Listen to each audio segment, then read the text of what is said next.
Hey everybody, in today's video we are going to be building a pedalboard, and we're going to be doing it with the NUX npb-l BumbleBee Pedalboard.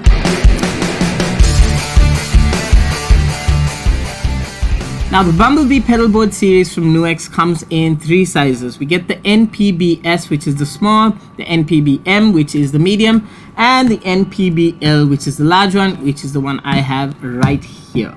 So without wasting any more time, let's open up the npb-l, the BumbleBee Pedalboard from NUX, and see what we get in the box.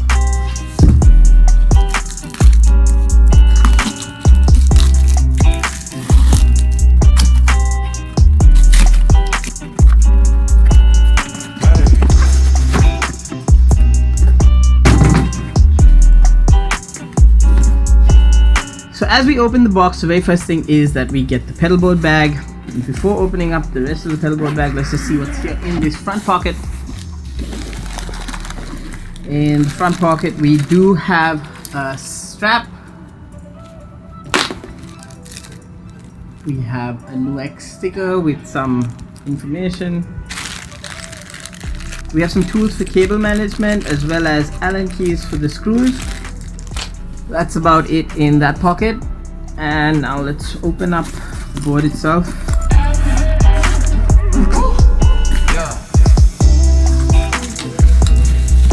And inside the bag we have a beautiful pedal as well as some dual lock to attach all our pedals onto the pedalboard.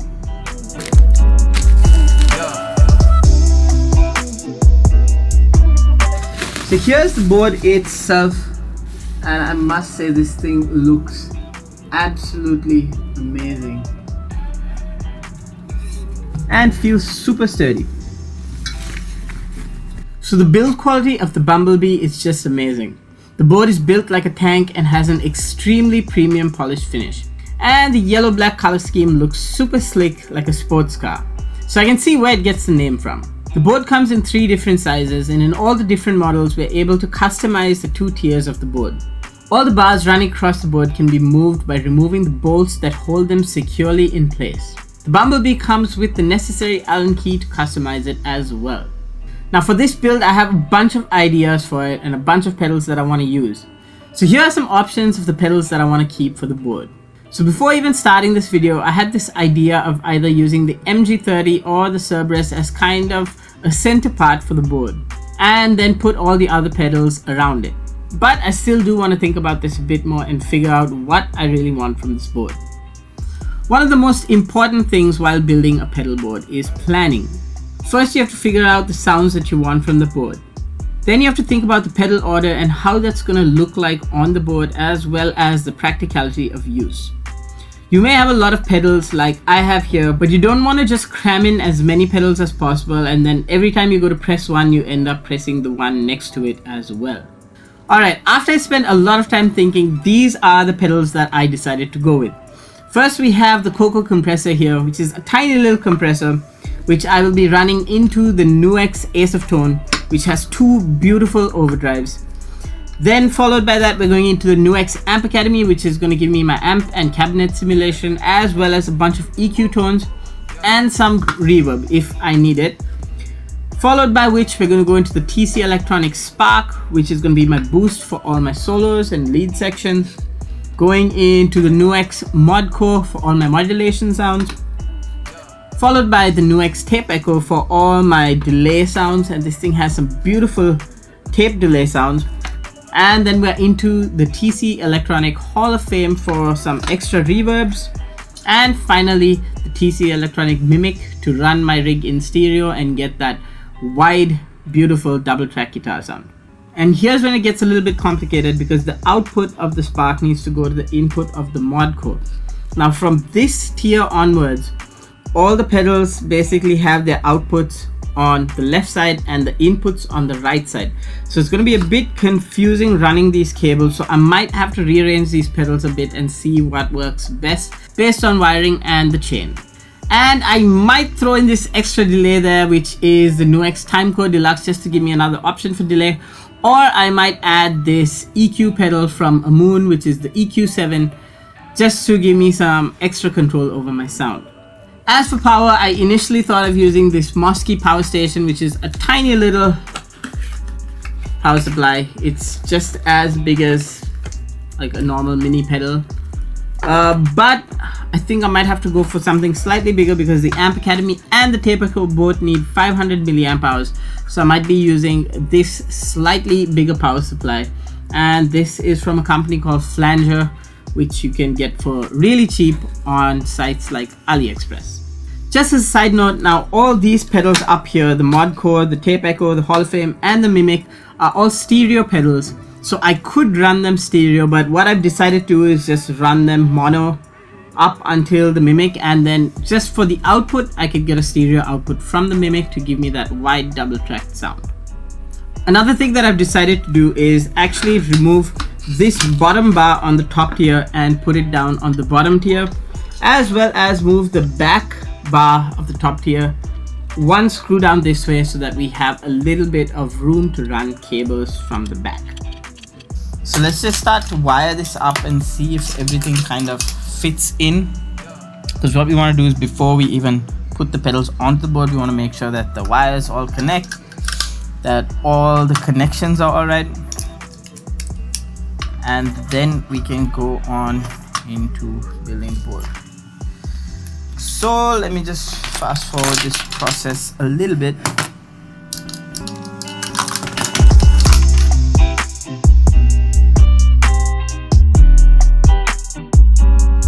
Alright, so the first problem I've come across is from the spark to get to the Mod Core. I don't have a wire that's long enough to do that. So what I'm going to do is I'm going to move these over just like that. Keep the Mod Core here. And then use a longer cable to kind of get there from underneath. So the way the pedals are going is still going the Mod Core, and then from the Mod Core I'm going to take it out into the Tape Echo. So hopefully that all works. Let's just, the only way we can actually figure out if it works is plugging it all in.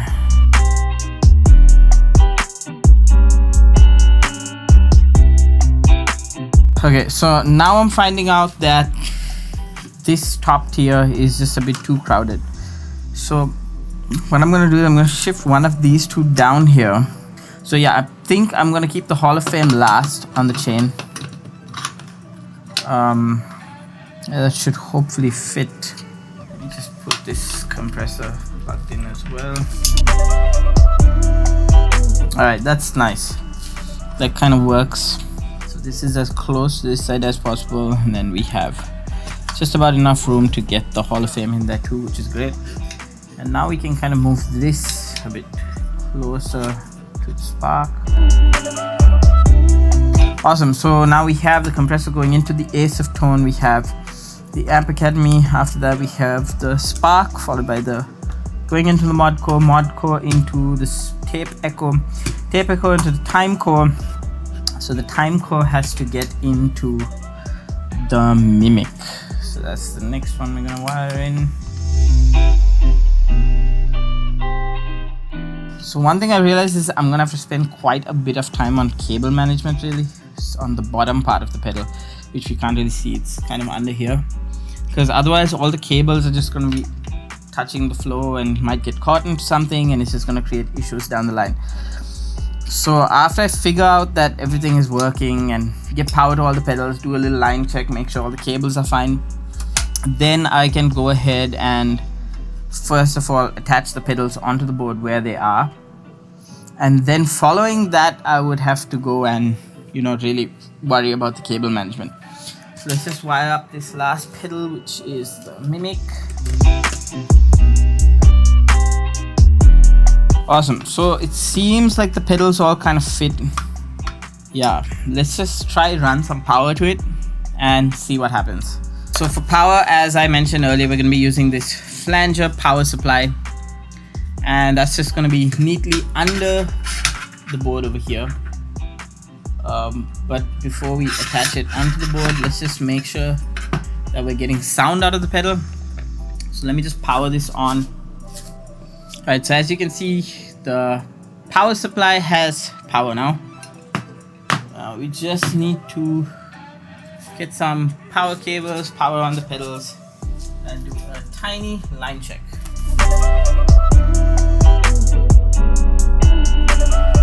Now for the Amp Academy and the Tape Echo, as you remember, we do need high current, so let's just plug that in the high current port.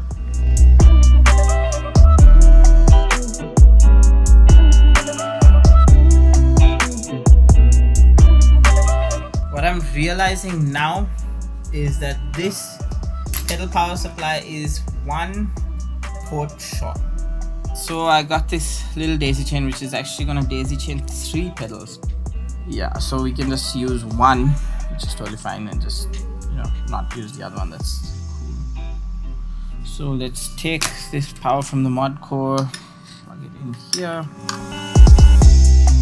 Alright, they seem to be working. But the only way of really finding out is by doing a line check. So that's what I'm gonna do. I'm gonna do a little line check now.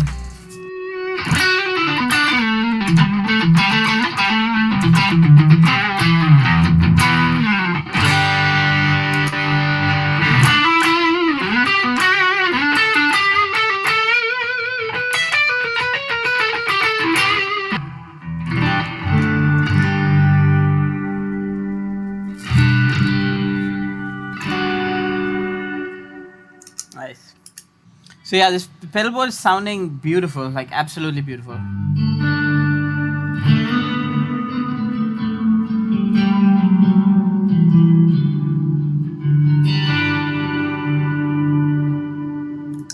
Yeah, alright, so this is all working, but now I just gotta kind of put these all down onto the board and get the wiring all sorted out.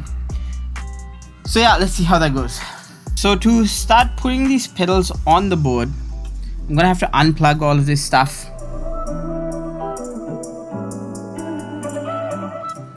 Get that out of the way. So the problem with these kind of pedals over here is that the jacks are kind of like in line, right? So it's hard to figure out wiring, and that's why I think these newer pedals are so great. It's because all the wiring happens at the back, so you can kind of put the pedals much closer together. So NUX were kind enough to send us quite a nice strip of dual lock actually. And the great thing about dual lock is that you don't need a lot, right? You don't need a lot. You just need to figure out where your pedals are going, and they're held really subtle. So that's a good thing. So what I'm gonna do is I'm just gonna figure out where these need to go. So I'm guessing that might go on right there.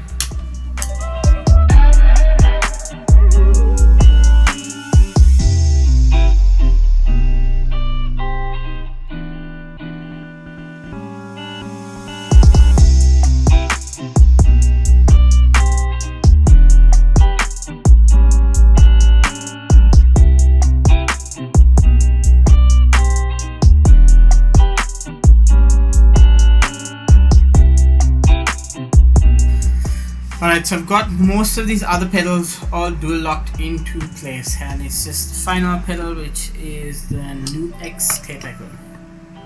Yeah, so I'm just cutting off little strips of dual lock, pasting the dual lock on the pedal,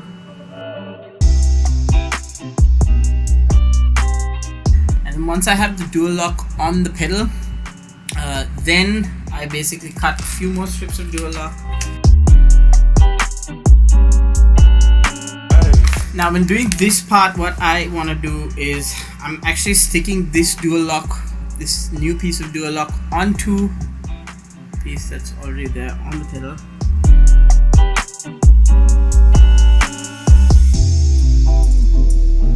And I'm doing that for all the pieces. And then just before placing it on the pedal, I remove stickers, and then I carefully place it onto the board. Yeah, so all our pedals are now held onto the board pretty well, I might add.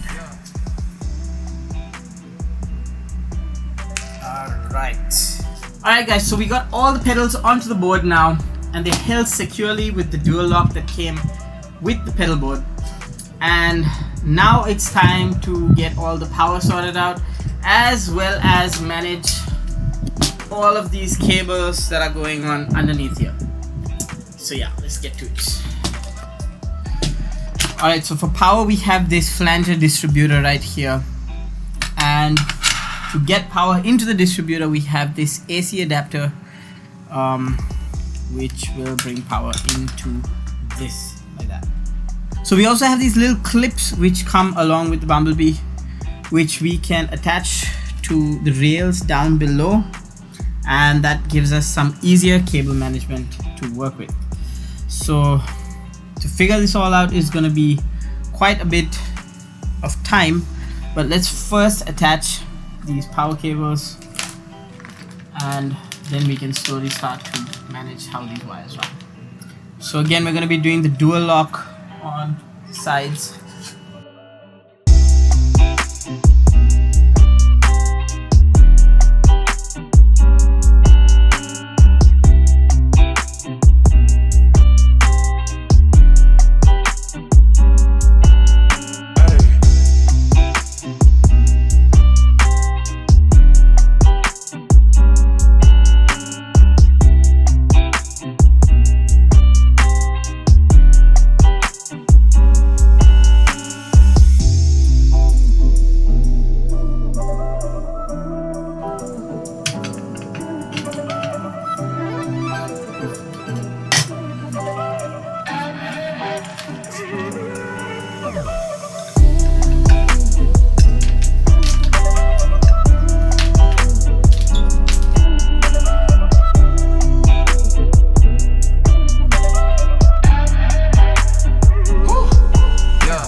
Alright, so the full board is kind of built, and now the only thing left to do is attach the power supply onto the pedal board and just power up the whole thing and give it a test run. So let's do that.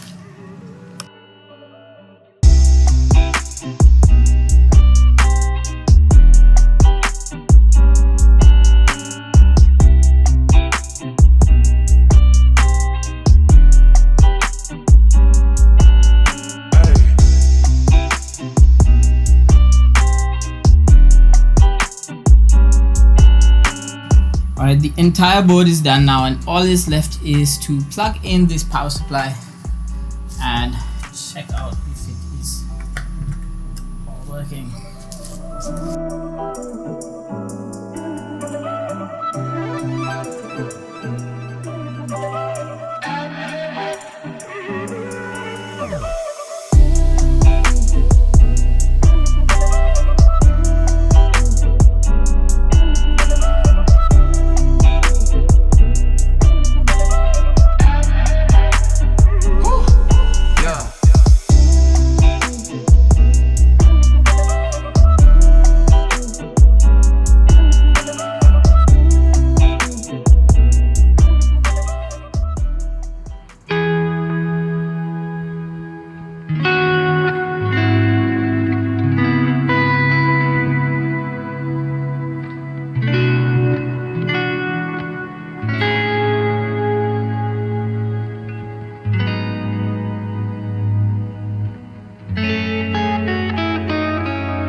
I hope you guys enjoyed this video, and I hope you enjoyed watching me build this beautiful board using the NUX BumbleBee.